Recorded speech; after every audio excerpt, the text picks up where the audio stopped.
29 दिसंबर की रात को जो डीपीओ सियालकोट हसन इकबाल है, इन्होंने कॉल की लाहौर एसपी कैंट अवैस शफीक को, जिन्होंने कॉल की एसएचओ दाऊद, एसएचओ असद को, उन्होंने कॉल की अवैस गुज्जर को। इन 5 लोगों ने मिलकर मेरे बाबा को अगवा करने का जॉइंट ऑपरेशन कैरी आउट किया है। जब मैंने पुलिस को देखा तो यकीन जाने मैं अपने काबू में न रही। यही सियालकोट की पुलिस जो हमारी मुहाफिज थी, इन्होंने मेरी इज्जत पर हाथ डालने की कोशिश की। मेरे यार ये उठा लो जरा मैं किसका मजाक मां जी तुझे नाल आ जाओ इधर। अच्छा ले भाई आज चल एक मिनट बिस्मिल्लाहिर्रहमानिर्रहीम। एक मिनट यार गिरे ना ना। बिस्मिल्लाहिर्रहमानिर्रहीम। बताते फोन नंबर। सबसे पहले तो मैं ये कहना चाहती हूँ कि पिछले 1 साल में जो कुछ मेरी फैमिली के साथ हुआ है, चाहे वो 9 में हो, 19 दिसंबर हो या 29 दिसंबर हो, आज तक उस पर कोई इन्वेस्टिगेशन नहीं हुई। एक एसएचओ तो दूर की बात, एक पुलिस का सिपाही तक मुअत्तल नहीं किया गया।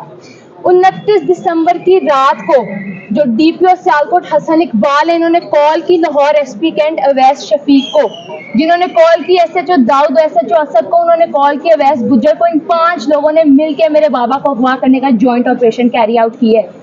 मैं उनकी इन 5 की लोकेशन निकलवाएं, पता चले ये 29 दिसंबर की रात को 10:30 से 12 बजे किधर थे।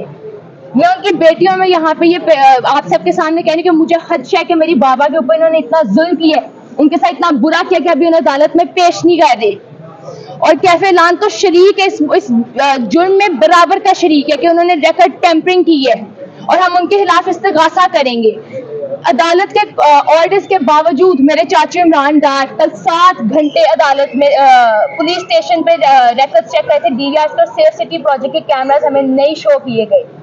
मैं यहाँ पे ये कहना चाहती हूँ कि पुलिस बिल्कुल तावन नहीं कर रही, और अगर हमें इंसाफ के लिए जाना पड़ेगा तो हम चीफ जस्टिस ऑफ पाकिस्तान काजी फाइज ईसा साहब के पास भी सुप्रीम कोर्ट में जाएंगे।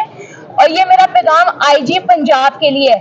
सर, अवाम देख रही है, मैं चाहती हूँ कि यहाँ पे मैं ये बात कहूँ कि आप इस सूबे के लोगों को तहफ़्फ़ुज़ फराहम करने में नाकाम हो गए हैं। हिस्ट्री नेवर फॉरगेट्स, ना हम भूलेंगे ना आप भूलेंगे, कोई आपको भूलने नहीं देगा ये।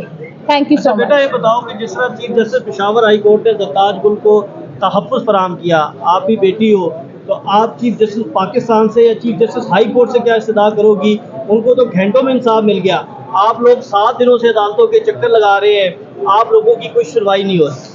सर, सबसे पहले तो मैं जो जस्टिस बाकिर अली नजफी हैं उनकी बहुत शुक्रगुजार हूँ कि जिस तरह वो इस केस को प्रोसीज कर रहे हैं। हम बहुत होपफुल हैं और मैं पाकिस्तान की तमाम आला अदलिया से यही होप करती हूँ कि वो जिस तरह उधर जो जस्टिस इब्राहिम है उन्होंने ज़रताज गुल को रिलीफ दिया, वैसे ही मेरे बाबा का भी इंसाफ मिलेगा इंशाल्लाह। Thank you so much. बेटे, मुझे इस कोर्ट से पूरी उम्मीद है कि मुझे इंसाफ मिलेगा। इंशाअल्लाह ताला मुझे इंसाफ मिलेगा, मुझे पूरी उम्मीद है। आगे देखो, जब इंसाफ ना मिले तो मैं क्या करूं। तो इंशाअल्लाह ताला मुझे उम्मीद है मिलेगा। जब मैंने पुलिस को देखा तो यकीन जाने मैं अपने काबू में न रही। यही सियालकोट की पुलिस जो हमारी मुहाफिज थी, इन्होंने मेरी इज्जत पर हाथ डालने की कोशिश की। मेरे गिरेबान में हाथ डाला, मेरी चादर खींची गई, बाल खींची गई। मैं जब भी इनको देखूंगी ना, यकीन करो मेरे बस की बात नहीं। मैंने कहा डर जाओ माँ की बद्दुआ से, डर जाओ। मैं बस यही पैगाम देना चाहती हूँ कि डर जाओ अल्लाह की लाठी बे, क्या बड़ी बेआवाज है। तो मैं उम्मीद है कि मुझे जरूर इंसाफ मिलेगा।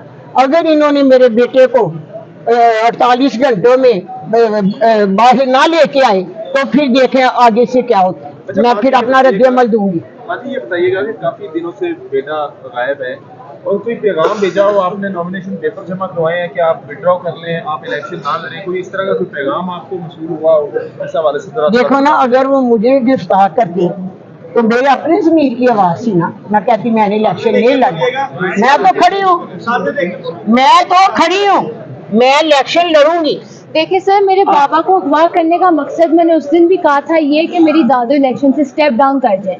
मेरा यकीन माने, अगर अभी मेरी दादो ये अनाउंस कर देना कि वो इलेक्शन से स्टेप डाउन कर रही हैं, तो हो सकता है इससे पहले हम घर ना पहुंचे कि मेरे बाबा बाज़ाब होकर बाहर आ जाएं। तो इसमें कोई शक नहीं है कि ये सिर्फ एक टैक्टिक है, एक ब्लैकमेलिंग टैक्टिक है कि वो स्टेप डाउन कर जाए इलेक्शन से। I hope that answers your question. माजी, चीफ जस्टिस बार बार कह रहे हैं कि जिनका कोई प्यारा अगवा हुआ है, गुमशुदा हुआ है, वो मेरे पास आए। आप चीफ जस्टिस के पास नहीं जा रही, आप हाई कोर्ट आ रही हैं, तो चीफ जस्टिस जब बुला रहे हैं तो आप क्यों नहीं जा रही वहां पर, क्यों नहीं जाके बताती? 1 मिनट में सारी कहानी बाहर आ जाएगी। मेरी बात सुन, मैं इधर से अपना इंसाफ देख लूं, मैं इंशाल्लाह ताला उनके पास भी जाऊंगी। तो बेटा एक माँ का वादा है आपके साथ, मैं खीर हद तक जाऊंगी चाहे मेरी जान चली, खीर हद तक माँ जाएगी और यकीन जानो आपको पता चल जाए। हाँ। उमरदार साहब